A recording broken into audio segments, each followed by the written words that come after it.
Bonjour à tous et bienvenue sur le podcast Cardano français. J'espère que vous allez bien et que votre semaine commence en beauté. Alors, vous le voyez là, le marché est difficile, très, très, très difficile. Je pense que cette semaine, ça va être la semaine de la libération là, parce que justement, avec les différents tarifs qu'on a, avec Oncle Trump, eh bien, on ne sait pas dans quelle direction ça va aller, mais il nous a dit que le 2 avril serait la journée de libération. Donc, on va savoir justement s'il va de l'avant avec les tarifs ou s'il va de l'arrière. Et donc, c'est cette semaine que tout se joue. Et d'ici la fin de la semaine, on saura si le marché va continuer d'aller vers le bas ou d'aller vers le haut. Mais c'est pas le sujet de la vidéo d'aujourd'hui. Aujourd'hui, ben, j'ai quelques news que j'aimerais vous partager et justement une autre vidéo dans le fond sur la continuation des différents thèmes qu'il y avait justement lors de la discussion entre Da Vinci et Charles Hoskinson. Donc, encore une fois, si vous aimez le contenu de mes podcasts, n'oubliez pas de smasher bien fort le bouton like.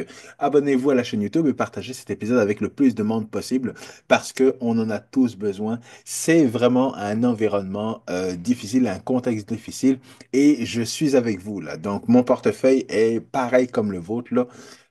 Mais encore une fois, le bull run n'est pas fini. On voit certaines personnes qui commencent à capituler, là, mais ne vous inquiétez pas, on a encore quelques mois, pas mal de mois là, d'ici la fin de l'année justement pour arriver à la fin de ce bull run-là. Et rapidement, avant de commencer, dans le fond, ce qu'il faut savoir, c'est que, encore une fois, moi, de mon côté, je continuais à observer justement les catalystes qui, justement, allaient nous permettre de prolonger le bull run jusqu'au mois de novembre. Et d'après mes observations, eh bien, on va en parler un petit peu, mais on a justement normalement une législation, une nouvelle loi qui va sortir sur les stablecoins d'ici 3 mois à peu près. Et puis, on a une nouvelle loi qui va justement aider le marché à comprendre ce que c'est une crypto-monnaie qui va être une sécurité, qui va être une commodité, et donc un peu plus de clarté d'un point de vue des règles au niveau des États-Unis. Mais ça devrait arriver justement d'ici l'automne. Donc ça devrait être le catalyste pour la deuxième partie justement du bull run, la première partie qui va aller jusque avant l'été. L'été, il n'y a rien qui se passe. Mois de septembre, c'est vraiment creux. Avec un crash et après ça on repart justement avec des nouveaux catalystes et donc normalement ce catalyste-là avec une meilleure clarté justement des règles et des lois entourant les crypto-monnaies aux États-Unis devrait arriver d'ici l'automne, donc d'ici le mois de septembre, octobre, quelque chose comme ça, ce qui va justement relancer justement le vent aux poupes au niveau des crypto-monnaies.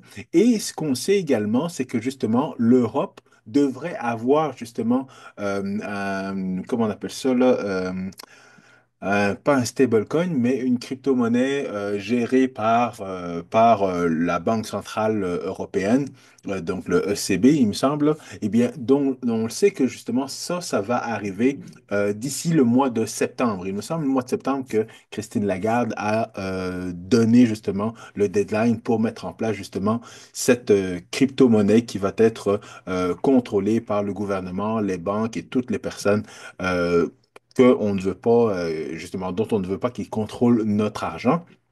Et donc, ça, encore une fois, ça devrait être un catalyste parce que, justement, eux vont mettre en place cette technologie-là. Les États-Unis ont déjà dit, justement, que eux ne veulent pas, justement, mettre en place ce genre de technologie. Donc, ils vont continuer à investir vers les blockchains et crypto-monnaies comme Bitcoin, open source, libre et ainsi de suite. Donc, tout ça, là, ça devrait, justement, nous permettre d'avoir, justement, ce catalyste qui va relancer justement pas le marché des cryptos, mais le prix du Bitcoin vers la hausse et qui va nous permettre justement de déterminer que notre all-time high va se dérouler d'ici la fin de l'année parce que on aura assez justement de, de bois à mettre sur le feu, ce qui va nous permettre de monter de plus en plus haut pour Bitcoin, les cryptos et Cardano, bien entendu. Cela étant dit, quelques nouvelles au niveau de Cardano, parce que justement, beaucoup de gens pense encore une fois que Cardano, il n'y a rien qui se passe et tout ça, mais on a beaucoup de nouvelles au niveau de notre blockchain préférée, notamment justement des compagnies qui sont en train de recruter, justement, qui sont en train de faire une migration de la blockchain Ethereum vers la blockchain Cardano. Alors, moi-même, en tant qu'investisseur, là, j'ai pas beaucoup d'Ethereum, mais je suis en train de considérer, et l'Ethereum que j'ai, c'est notamment pour mes enfants, c'est de l'investissement plus pour mes enfants, mais je suis en train de considérer justement vendre cet Ethereum-là et le replacer justement dans quelque chose qui risque de performer beaucoup mieux qu'Ethereum, parce qu'encore une fois, je suis pas sourd, j'entends beaucoup de choses et je ne suis pas super satisfait d'Ethereum en termes d'investissement.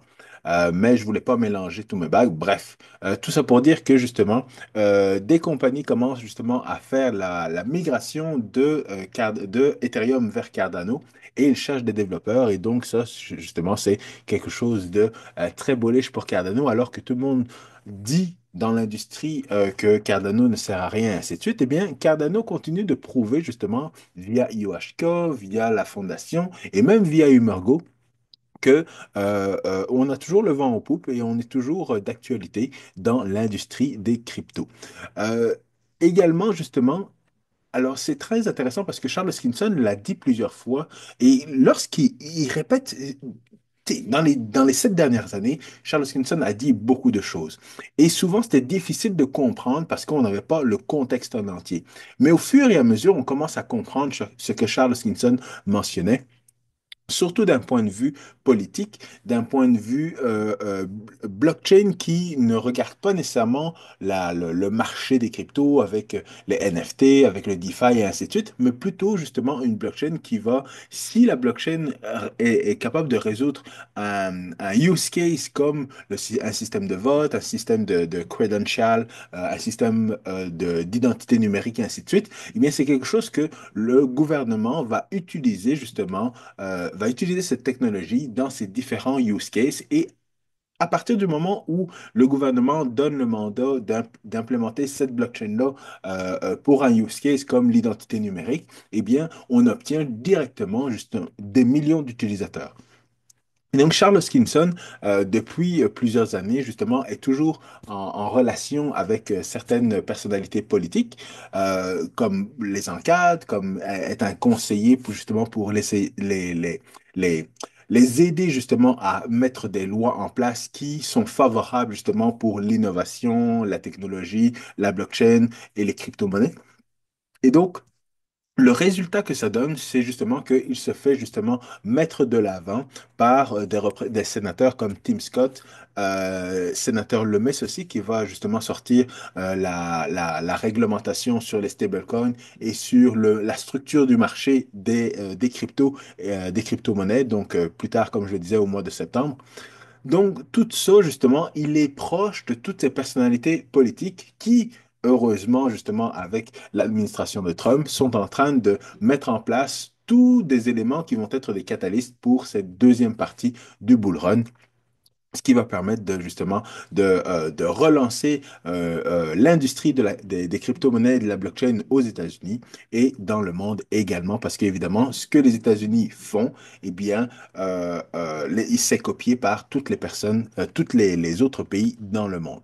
Donc là, justement, on voit Tim Scott, encore une fois, qui fait référence à Charles Hoskinson pour les aider à comprendre la complexité, justement, de la blockchain, des crypto-monnaies et savoir comment, justement, mettre en place des régulations qui vont bénéficier l'industrie et pas justement les empêcher, empêcher l'innovation et ainsi de suite.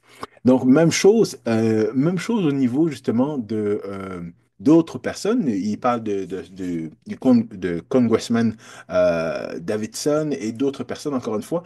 Et c'est pas drôle, mais dans le fond, parfois, on peut remettre en question ce que Charles Hoskinson mentionne par rapport à l'industrie, par rapport à sa vision pour la blockchain, pour Cardano, pour l'industrie entièrement.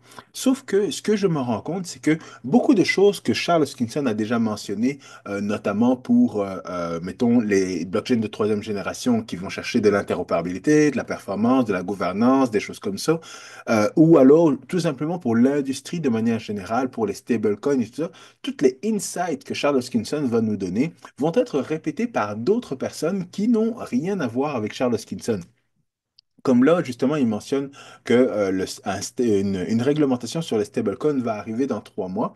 Et cette réglementation-là, eh bien, il a expérimenté ça, notamment, justement, quand il voulait bider sur le projet de stablecoin au niveau de Wyoming. Et que, ben, il y avait certaines fonctionnalités qui n'avaient pas pu démontrer, qu'il y avait eu des problématiques et ainsi de suite. Mais ce qu'il mentionne, c'est que les banques américaines, qui sont des entreprises, qui sont des compagnies, parce que ça fonctionne très différemment, les banques aux États-Unis versus les banques en Europe et même ici au Canada. Donc, ces banques-là vont vouloir justement créer des stablecoins. Mais on sait que justement, les banques, les institutions bancaires aux États-Unis et même partout dans le monde, n'ont pas une réserve entière d'argent.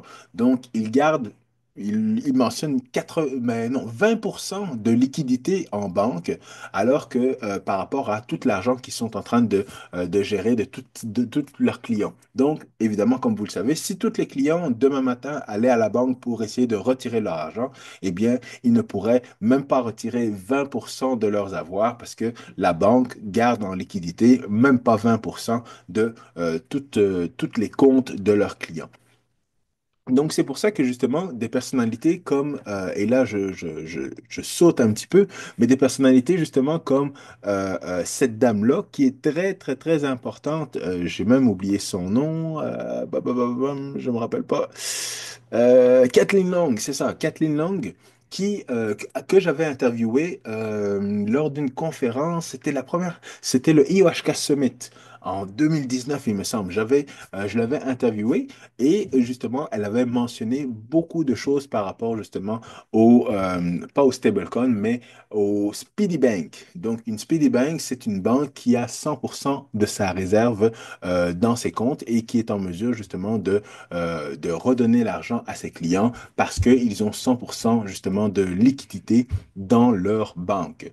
Et ça, c'est un élément très important, encore une fois, pour, parce ils veulent justement avoir une réglementation sur les stablecoins pour pouvoir émettre des stablecoins et pour compétitionner Tether, USDC. Et là, maintenant, il va y avoir tellement de stablecoins sur le marché avec USD1, USDA, USDM dans l'écosystème de Cardano. Donc, il va y avoir énormément de compétition et les réglementations qu'il va y avoir, justement, vont être très bénéfiques, encore une fois, pour ces différentes banques. Sinon, ben, encore une fois, beaucoup de choses, encore une fois, que Charles Hoskinson mentionnait, mais qu'on ne comprenait pas sur le moment même.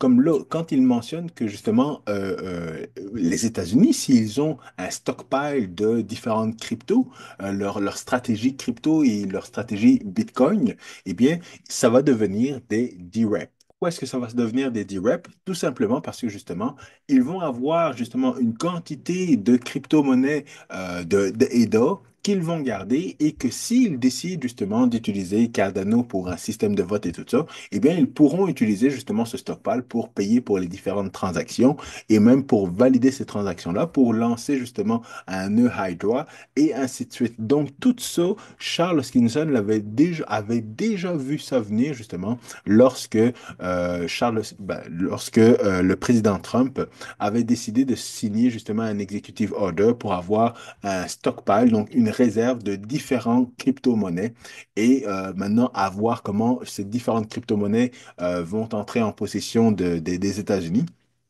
Est-ce que ça va juste être les crypto-monnaies qui ont été confisquées? Est-ce qu'ils vont acheter des crypto-monnaies sur le marché? Ça, évidemment, pour Cardano et même pour d'autres crypto-monnaies, ça va être un petit peu difficile parce qu'il n'y a pas beaucoup de liquidité sur le marché. Pour Bitcoin, c'est beaucoup plus facile. On en a parlé dans d'autres vidéos. Mais encore une fois, c'est quelque chose que il mentionnait depuis longtemps et que maintenant on le comprend, maintenant que justement tout arrive et tout s'enchaîne dans le monde politique et dans l'industrie des cryptos aux États-Unis. Alors, en continuant justement, parce qu'encore une fois, beaucoup de monde pense que Cardano, c'est une blockchain qui ne sert à rien, c'est une ghost chain, tout ça. Mais encore une fois, lorsque tout le travail a été fait au niveau de Cardano pour être justement une blockchain avec des principes de base, des principes clairs, exactement comme la blockchain Bitcoin, on commence à comprendre justement que c'est une blockchain qui a beaucoup plus d'avenir, qui a des fondamentaux beaucoup plus forts que beaucoup d'autres blockchains. Et c'est ce dont Charles Hoskinson a parlé justement dans la vidéo avec Da Vinci. Donc sur le point sur la vision justement de Charles Hoskinson par rapport à la blockchain Cardano. Et ce qu'il a mentionné encore une fois, c'est il n'a pas tant répondu à la question pour déterminer, pour expliquer c'est quoi sa vision justement pour Cardano, mais il a tout simplement référé justement à la vision de Satoshi. La vision de Satoshi pour Bitcoin était d'avoir une technologie qui était basée justement sur des principes de base. Des principes de base qui vont perdurer dans le temps et dont justement les différentes personnes qui vont justement acquiescer à ces principes de base-là, à cette vision, eh bien, eux vont rester justement très longtemps et vont être des fervents euh, euh, euh, disciples. On peut utiliser le mot disciple, c'est peut-être pas le meilleur mot, mais dans le fond, ce sont des personnes qui vont rester très longtemps dans l'écosystème. Et ce sont des éléments évidemment très importants. Les principes de base sont des éléments importants. Et ce sont des éléments comme justement la déflation, comme le supply qui ne change pas, comme la technologie justement de proof of work de Bitcoin. Et tous ces éléments-là, ce sont des éléments justement qui... qui ont été copiés, dans le fond, le principe a été copié au niveau de la blockchain Cardano pour s'assurer encore une fois que les fondamentaux de base sont là et vont rester à vitam aeternam.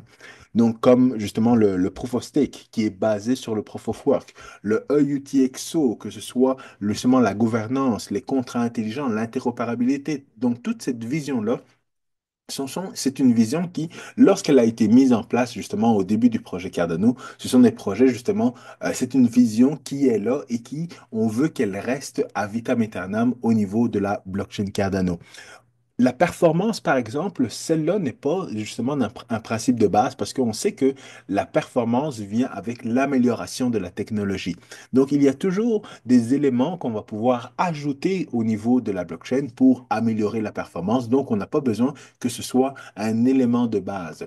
Contrairement justement à la blockchain Solana, qui, eux, en ont fait justement un fondamental. Leur but a toujours été justement d'avoir une transaction et que l'état justement de la blockchain se propage à la vitesse de la lumière. Et ça, évidemment, de leur côté, ils favorisent justement cette technologie-là, cet élément-là, plutôt que justement de favoriser des principes de base comme la décentralisation et d'autres éléments, parce que justement, une fois si on décide justement d'avoir très peu de nœuds sur la blockchain ou avoir des nœuds qui sont des grosses entreprises, eh bien là, on peut arriver à un certain nombre de transactions, mais évidemment, on sacrifie la performance, on sacrifie la décentralisation, on sacrifie beaucoup d'autres éléments de sécurité parce que justement, notre élément important va être la performance. Donc ça, évidemment, c'est quelque chose de regrettable, mais à partir du moment où on sait que justement c'est ça la vision, c'est ça l'objectif de cette blockchain-là ou de cette communauté-là, eh bien à ce moment-là, si on décide d'adhérer, eh bien on décide d'adhérer en connaissance de cause. Et donc, c'est pour ça que pour la blockchain Cardano, ça n'a jamais été justement un fondament, un élément fondamental, la performance, parce que justement, ils ont préféré mettre en place ces autres éléments-là, avoir un bon UTXO, avoir des bons contrats intelligents, langage de contrats intelligents, avoir justement un bon protocole proof of stake et justement mettre la performance au-dessus de tout ça, parce qu'évidemment, c'est difficile de mettre de la performance lorsqu'on n'a pas ces éléments de base. Et tout ça, encore une fois, tous ces éléments de base-là, une fois qu'ils sont mis en place, eh bien évidemment, de base, la blockchain va être beaucoup plus résistante aux attaques et aux différents éléments. C'est pour ça que la blockchain Cardano est restée à continuer de publier des blocs. Bloc après bloc après bloc après bloc, exactement comme la blockchain Bitcoin. La blockchain Bitcoin n'a jamais été hackée, on n'a jamais pu faire un double spend. Il y en a eu un dans toute l'histoire, justement, de toute la blockchain Bitcoin. Mais une fois que le problème a été réglé, eh bien, il n'y a plus jamais eu, justement, de double dépense ou de création de faux Bitcoin sur la blockchain Bitcoin. Et ça, encore une fois que ça a été mis en place et que la communauté a acquiescé justement à cette manière de faire de Bitcoin, eh bien, les Bitcoin maximalistes sont là depuis plusieurs années et vont rester là encore pendant des années, tout comme justement les fans de la blockchain Cardano. Et encore une fois, justement, tous ces éléments-là, une fois qu'on a les fondamentaux, qu'on ajoute la performance et qu'on ajoute justement d'autres éléments comme Hydra et ainsi de suite, eh bien, on peut arriver justement à avoir une meilleure performance et arriver justement à une production de blocs qui va être asynchrone, bientôt asynchrone. Donc, ça veut dire que toutes les transactions peuvent se passer à différents moments et lorsque ça va se réconcilier sur la blockchain de base, eh bien, on va avoir des transactions par transaction qui vont se réconcilier et puis, boum, en une transaction, on a plusieurs transactions comme on peut le voir justement sur la blockchain Cardano et à ce moment-là, ben, la performance monte d'un cran encore une fois. Donc ça, c'est encore une fois un élément important de la blockchain Cardano et c'est ce qui fait la différence entre la blockchain Cardano que les gens disent que c'est une ghost chain, mais qui est reconnue justement d'un point de vue académique, d'un point de vue, ouais, comment je dirais ça, pas politique, mais d'un point de vue académique et d'un point de vue justement services gouvernementaux, donc une blockchain qui peut être utilisée dans des services ministériels et ainsi de suite, comparé justement à une blockchain qui, là, actuellement, a beaucoup d'utilisateurs. Et là, je parle de Ethereum, je parle également de Solana, mais qui, malheureusement, justement, n'ont pas ces fondamentaux de base et qu'au fur et à mesure, justement, ce ne sont pas des blockchains qui vont perdurer à travers le temps parce que, encore une fois, ils ne sont pas basés sur des fondamentaux comme la blockchain Cardano ou comme la blockchain Bitcoin. Encore une fois, la vision de Satoshi au départ, là, c'était d'avoir une communauté qui était décentralisée, qui n'était pas coordonnée et que tout doit fonctionner par soi-même. Qu'il y ait justement plusieurs mineurs, qu'il y ait moins de mineurs, qu'il y ait des mineurs qui minent avec des laptops, qu'il y ait des mineurs qui minent avec des ASIC et ainsi de suite, là, qu'il y ait pas une personnalisation, mais une amélioration en termes ouais, d'outils, en termes d'outils pour miner, ou alors que des gens minent avec voyons, pas un laptop, je viens de le dire, mais avec un téléphone portable et ainsi de suite, un Raspberry Pi et ainsi de suite, eh bien, la blockchain doit continuer de fonctionner sans que quelqu'un ait besoin de mettre la switch à on ou la switch à off. Donc, tout ça, évidemment, c'est difficile de mettre tout ça en place. La blockchain Bitcoin a réussi à mettre tout ça en place. La blockchain Cardano avec justement toute la recherche académique et ainsi de suite, ont mis également ça en place.